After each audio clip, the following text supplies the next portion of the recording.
네, 그러면 2부에 한번 들어가 볼까요? 지금 우크라이나에서 전쟁이 좀 치열하죠. 그런데 그렇죠. 일본에서요, 우크라이나가 주변 강대국들한테 속았다 하는 그런 내용의 책이 나왔다고 합니다. 어떤 내용인지 교수님께서 소개해 주시겠습니다. 네네. 이곳은 그 일본에 있는 우크라이나인 국제 관계 학자, 국제 정치학 학자가 쓴 책인데요. 네. 책은 좀 이따가 소개를 더 정확하게 하지만요. 푸틴에 대해서 상당히 그 비판적으로 쓴 책입니다. 예. 벌써 2019년에 나왔더라고요. 2019년이요? 네네. 그럼 한참 됐네요. 그러면 네네네. 전쟁이 그래도 일어나기 전에 나온 예, 책입니까? 예. 왜냐면 그 그림 판도가 예. 2014년에 벌써 아하. 합병됐잖아요. 예, 그 예. 러시아 쪽에. 그러니까 그 상황을 두고서 쓴 책입니다. 그런데 현재 상황하고 상당히 맞다라는 것이고요. 네, 그 책 속에서 부다페스트 각서는 사기였다. 막 이런 이야기가 나와 있어서 예. 상당히 흥미로워요. 그럼 이제 3년 전에 나온 책인데 요즘 와갖고서 다시 화제가 되는 거군요. 네네, 맞습니다. 먼저 이거 어제인데요. 5월 9일, 푸틴이 그 붉은 광장, 이게 모스크바에 있지 않습니까? 예. 거기서 대독 전승 기념일에서 연설을 했습니다. 1945년 5월 9일 그 2차 세계 대전에서 독일이 항복한 날이에요. 우리는 8월 15일을 많이 알고 있지만 예. 그 먼저 독일이 항복했지 않습니까? 5월 9일이 네네. 전승 기념일이군요. 그런 거죠. 예. 거기서 푸틴이 연설을 했습니다. 일각에서는 전쟁 선언을 할 것이 아닌가 이런 이야기 많이 나왔잖아요. 예, 그렇습니다. 예, 그렇죠. 아직은 그 전쟁이라는 말은 쓰지 않았다라고 해서 전쟁 선언을 한다면 러시아 사람을 친병으로 많이 데려갈 수가 있다. 막 이런 이야기였는데 그거는 없었는데요. 예. 일단 그 우크라이나 개입에 대해서 전담화를 했어요. 우크라이나 개입은 필요했다. 그런 식으로 이야기를 하고 또 그 이유에 대해서는 서방 국가가 러시아 국경 옆에서 침공을 준비하고 있었기 때문이다. 예. 이거 그러니까 그 도네츠크라든가 동쪽 우크라이나 지방 있잖아요. 예. 그것을 말하고 있는 것인데 그래서 러시아는 결국 서방 국가들의 침략에 대해서 선제 거절 그것을 감행한 것뿐이다. 막 이런 이야기를 해요. 이것은 주권상의 결단이었다. 예. 전담화를 했죠.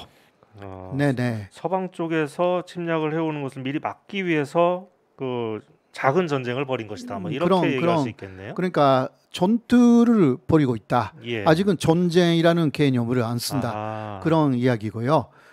네, 그것은 침략 준비를 하고 있었기 때문에 선제 타격을 가했다 말하자면 예. 그런 이야기가 되는데요. 자, 그러면 부다페스트 각서라는 게 무엇인지 혹시 기자님 아십니까? 솔직히 말해서 이번 사태가 나기 전에는 몰랐는데 이번 사태가 나서 하도 이런 가끔 얘기를 나오잖아요. 많이 이야기가. 나와가지고 그러니까 이제 우크라이나가 핵을 러시아에게 넘겨주고 안전 보장을 받았다. 바로 그 예. 각서예요. 예. 예, 그게 1994년 12월에 있었고요. 예. 헝가리의 부다페스트에서 그러한 각서가 조인됐습니다. 예. 여기에 참여한 세 나라, 여기에 세 사람의 얼굴 있잖아요. 클린턴 미국 대통령 그리고 당시 예르친 러시아 대통령이고요. 예.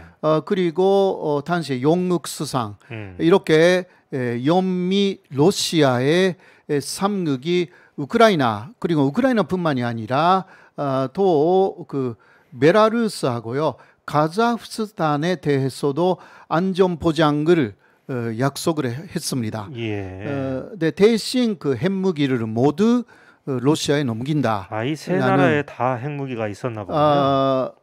네, 사실상 그 우크라이나가 음. 당시 그 핵무기 보유 세계 3위의 예. 대국이었고요.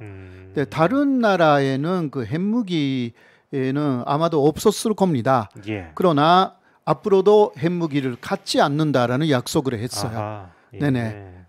이 세 나라가요. 그렇게 하여서 그러니까 영국, 미국, 러시아가 이 세 나라, 우크라이나 중심으로 하는 세 나라를 지켜주겠다 그 약속을 했어요. 이게 부다페스트 각서예요. 예. 그런데 각서이지 조약은 아니었거든요. 네. 각서는 뭐 우리나라 이 그 형사 뭐라고 할까? 그 형사 체계에서도 각서는 별로 그렇게 효력이 없지 않습니까? 네네. 그러니까 그 지금 이 책을 쓴 우크라이나 학자가 예. 당시 우크라이나 지도자들이 좀 국제법에 좀 어두웠던 것이 아닌가 그런 이야기를 좀 하고 있거든요. 예. 그리고 또 이 부다페스트 각서를 조금 살펴보면요, 이름만 보면 상당히 우크라이나에게 불리하게 만들어져 있어요. 그러니까 이게 두 번째 각서의 두 번째를 보면요, 미국, 영국, 러시아 세 나라는 우크라이나의 그 무력 위협 그리고 행사를 자제할 의무가 있다. 이런 식으로 이야기를 하면서 3국 그러니까 미국, 러시아, 영국의 이 무기라는 것은 자국의 방위 혹은 유엔 헌장에 정해진 경우 외에 우크라이나에 사용하지 못한다. 이런 식으로 되어 있어요. 이게 그러니까 이 우크라이나가 핵무기를 넘겨주는 대신에 이러한 그 보장을 받는 그런 내용이잖아요. 그런 거죠. 그런데 이제 여기에 자국 방위 및 유엔 헌장에 정해진 경우라는 이게 단서가 붙어 있어서 그렇죠, 이게 그렇죠. 좀 심상치 않습니다. 예, 그러니까 자국 방위를 위해서 러시아는 이번에 우크라이나를 침공한 거거든요. 예. 그런 면에서는 이 각서를 완전히 어겼다라고도 볼 수가 없는 부분들이 좀 각서에 있는 것입니다. 적어도 각서에 있는 내용을 어겼다고 볼 수는 없다 이거죠. 네, 예. 러시아 쪽에는 그런 식으로 예. 그 말하고 싶은 거죠. 그리고요, 네 번째를 보면 이렇게 더 나와 있는 거죠. 미국, 영국, 러시아 이 세 나라는 우크라이나가 침략될 경우 유엔 안보리에 우크라이나 지원 행동을 요구할 의무가 있다. 요구할 의무가 있다. 예, 그러니까 미국이나 영국이나 러시아가 그 군사력으로 동원시켜 준다 이런 말은 없어요. 예.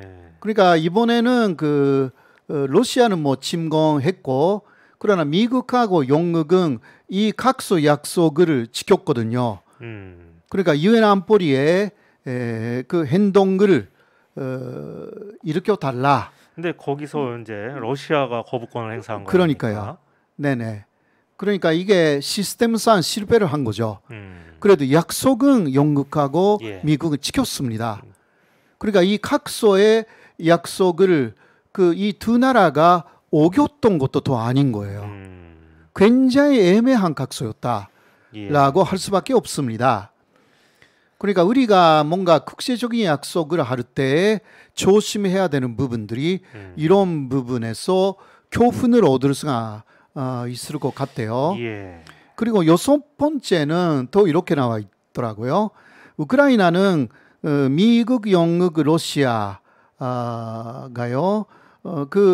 이 위무 수행을 할 때 뭐 위무를 수행하고 있지 않다라고 그렇게 생각할 때는 논의를 할 수가 있다. 이 세 나라하고 논의를 할 수 있다. 예. 이건 뭐 하나마나한 얘기 아닙니까? 그러니까 이게 실제적인 도움을 즉각 받을 수가 있는 이야기가 전혀 아닌 거예요. 그러네요. 그런데 네. 그때 우크라이나에서는 그 우크라이나의 많은 국민들도 이곳으로 그 우크라이나의 안전 보장이 그 실제로 지켜질 곳이라고 많이 생각을 했다고 합니다. 왜 그렇습니까?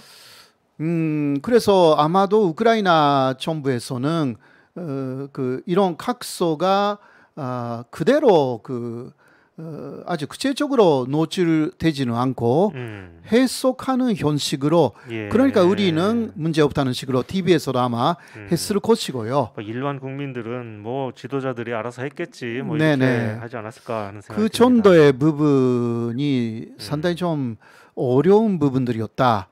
그러니까 이 그 우크라이나인 그 국제 전체 학자는 그 일본의 와세라 대학교를 나와가지고 예. 현재 일본에서 활동을 하고 있는데요. 네. 이런 것을 벌써 2019년에 책을 내가지고 조심해야 된다. 이런 것을 경고하기 시작했어요.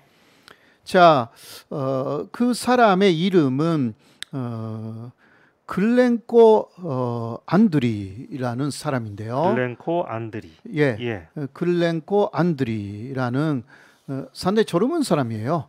예, 1987년생이기 때문에 1987년생이면 예, 지금 그 아직 40도 40도 안 되지 된 나이예요? 예. 않았어요. 네, 일단 그 일본의 와스라 대학교에서 박사를 받아가지고 국제 정치 학자로서 지금 활동을 하고 있다. 예. 아직 교수는 아닌 것 같고요. 네, 그래서 이 사람 책 속에서 이렇게 또 이야기를 합니다. 의방이나 동맹국이라고 해도 다른 나라의 말을 무조건 다루는 나라는 망한다. 또 이런 식으로 또 이야기를 해요. 이게 2019년의 이야기예요. 또 뭐 재밌는 얘기네요. 그렇죠. 지금 2022년 이 말이 더 물론 우크라이나는 망하지 않을 거겠지만 상당히 현실화 되었다. 그렇습니다. 그러니까 우크라이나 사람들이요 계속 미국하고 나토의 도움을 기다렸대요. 그러니까 그냥 무기만 빌려주는 것이 아니라 그 나토나 미국이 즉각 군사 개입을 해준다고 그렇게 믿고 있었대요. 예. 그런데 몇 달을 기다려도 안 온다. 지금 현재 그런 상황 아닙니까? 그렇죠. 예. 물론 무기를 많이 제공해 준다라는 부분은 있지만요. 그래도 지금까지 굉장히 많은 희생이 벌써 나왔지 않습니까? 이런 면에서는 지금 우크라이나의 많은 사람들이 단념했다. 그런 나토라든가 미국의 도움에 대해서는 단념했다. 예. 굉장한 충격을 받았대요. 그러니까 우크라이나 사람들이. 체념 상태일 수도 있겠습니다. 네네네. 예. 자, 그 책이 그 다음 페이지를 보시면요, 이러한 일본어 책으로 나왔습니다. 제목은 푸틴 환상이라는 이름이고요. 예. 푸틴의 사진의 왼쪽에는 유도, 아키타견, 반전, 친일. 이게 푸틴에 대해서 일본 사람들이 알고 있는 예. 성격이라는 거예요. 그러니까 푸틴이 유도를 좋아하고 아키타견을 좋아하고 네, 일본의 한국에서 말하면 진돗개 같은 게 있어요. 반중 친일일 것이다라고 하는 그런 환상이 있다는 그런 얘기군요. 네네, 그렇죠. 예. 그러나 일본인이 모르는 이 남자의 뒤에 있는 얼굴 그런 식으로 하여서 이 사람이 일본 말로 그렌코 안도리라는 사람이 2019년에 일본에서 책을 냈는데요. 이 책의 결론은 아까도 조금 나왔지만 이거예요. 의반도 우리의 이익을 해치는 행동을 할 수 있다. 예. 의방의 말을 모두 받아들일 필요가 없다. 의방의 조언을 의심하고 때로는 거부하는 이성과 근성을 가져야 한다. 예. 사실 러시아도 우크라이나에게는 의방이었죠. 그렇지 않습니까? 예. 네, 원래는 같은 그 소련 연방에 있었기 때문에요. 물론 미국이나 영국도 의방이었고요. 그런데 다 속았다. 그게 그 사람의 조류와 같은 그러한 외침이 돼가지고요. 이렇게 책으로 나온 것입니다. 예, 여기서 그러면 과연 한국의 우방은 어디냐라는 이런 뭐라 그럴까요? 의문이 이렇게 질문이 이게 그렇죠. 떠오르는데 네. 그건 어디라고 바로 생각하십니까? 바로 미국 아니겠습니까? 의반이라고 하면 예. 의반 동맹국은 완전히 미국이죠. 예, 그리고 또 그 어떤 사람들은 일본도 의반이라고 생각을 하죠. 네. 그러나 요새 많은 또 한국 분들은 일본은 한미를 건조라고 하지만 그렇게 의방은 아닐 것이다. 그렇게 생각하는 분들도 좀 많아졌고요. 일본을 동맹이나 우방이라고 생각하는 사람은 그렇게 많지는 않을 텐데 네네네. 말입니다. 동맹은 전혀 아니기 때문에 예, 그러나 미국에 대해서는 거의 무조건 믿는 예. 그러한 분들이 없는 게 아니거든요. 아유, 많죠 그런 네, 분들이. 네, 네. 예, 네, 그러나 사실은 무조건 믿었다가는 낭패를 당할 수가 있다라는 교훈을 이 우크라이나 출신, 현재는 우크라이나인이고요. 그러나 일본에서 활동하는 이 국제정치학자는 외치고 있는 것입니다. 예. 최근에요 문재인 대통령이 퇴임한 인터뷰에서 이런 대목이 나오는데 트럼프가 우리나라에 대해서 방위비를 5배를 한꺼번에 올려달라 이렇게 요구를 한 적이 있지 않습니까? 그렇죠, 그렇죠. 예, 그랬는데 그때 이제 문재인 정권이 계속 거부를 하다가 결국은 좀 많이 올려주긴 했는데 네, 어쨌든 네. 5배씩이나 올려주고 뭐 이런 일은 없었어요. 그렇죠. 예. 그래 이제 트럼프가 이런 얘기를 했다는 거 아니겠습니까? 자기는 서로 이제 문재인 대통령도 그렇고 자기도 그렇고 서로 선거를 통해서 이렇게 나온 사람들이고 그렇기 때문에 나는 문재인 대통령의 입장을 이해한다. 거부한 것에 대해서 이해한다. 이렇게 얘기를 했다는 거예요. 그래서 저는 이제 이런 생각을 하게 됐습니다. 바로 이게 외교가 아닌가 하는 생각이 그렇죠. 들어서 그래서 무조건적 그렇게 굴종적으로 상대방의 의견을 따르기만 하는 것은 외교도 아니고 서로에게 이제 도움이 되지가 않죠. 그렇죠. 예. 특히 트럼프 같은 경우는 실제로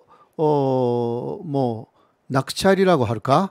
결정 때는 가격에 두 배, 세 배를 이야기를 하는 그러한 찬삭 기질이 좀 강했잖아요. 예. 그런 면에서는 트럼프도 5배를 불렀지만 그렇게 처음부터 생각을 하지 않았다고 할 수가 있거든요. 그걸 그대로 이렇게 다 받아낼 수 있을 거라고는 처음부터 생각하지 않았겠죠.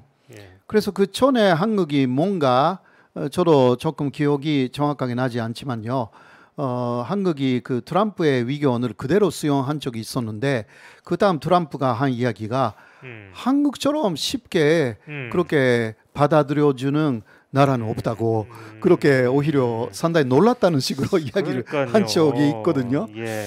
네, 그렇게 하고서는 뒤에 가서 아마 앞에서는 웃고 뒤에 가면 아마 욕했을 겁니다. 네, 그렇죠. 예. 그 사람들이 외교를 모르거나 혹은 이런 바보가 어딨나 뭐 예, 이런 그렇죠. 생각을 하지 않았겠습니까? 예. 그래서 철저하게 국익을 추구한다라는 것은 대단히 중요하다. 어느 정권이든 그거는 마찬가지죠. 네네.